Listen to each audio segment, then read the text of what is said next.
లోకేష్ అన్న చూస్తుంటే తన ఎట్లా ఎవాల్వ్ అయ్యారు యువగలం పాదయాత్ర నుంచి కూడా ప్రజలతో మమేకం అవుతూ ఈరోజు పార్టీలో సముచిత స్థానంగా ముందుకుండాలి, మాకు కూడా ఒక నాయకుడిగా రావాలని మేమంతా కూడా కోరుతా ఉన్నాము.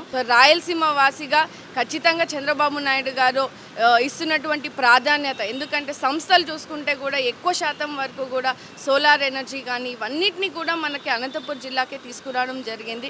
గతంలో కియా తీసుకొచ్చారు, ఇప్పుడు మళ్ళీ అనేక సంస్థల్ని ముందుకు తీసుకొచ్చి ఈ ప్రాంతాన్ని డెవలప్ చేయాలన్న ముఖ్య ఉద్దేశంతో కూడా ముఖ్యమంత్రి నారా చంద్రబాబు నాయుడు గారు ఉన్నారు. అదేవిధంగా కార్యకర్తల సంక్షేమము చాలా ముఖ్యమని కూడా మన యువ నాయకులు లోకేష్ అన్న గారు బాధ్యత తీసుకొని ప్రతి కార్యకర్త కుటుంబానికి కూడా న్యాయం చేయాలన్న ఉద్దేశంతో, ఎందుకంటే గత 5 సంవత్సరాలు పసుపు బట్టలు వేసుకుంటే కూడా రోడ్డు మీద నడవలేని పరిస్థితిని తీసుకొచ్చిన వైఎస్ఆర్సీపీ ప్రభుత్వం ఈరోజు అలాంటి కుటుంబాలకి అంటే కార్యకర్తలు పసుపు జెండా పట్టుకున్న కార్యకర్తలకు కూడా అదే విధంగా సంక్షేమం అందించాలన్న ధ్యేయంతో కూడా పార్టీ ప్రణాళికలు వేస్తూ ఉంది. మేము ఇస్తున్నటువంటి అభివృద్ధి తీర్మానాలతో పాటు పార్టీ డెవలప్మెంట్ని కూడా మేమంతా కూడా చెయ్యి వేసి ముందుకు తీసుకెళ్లాలని చాలా సంతోషంగా గర్వంగా కూడా ఉంది.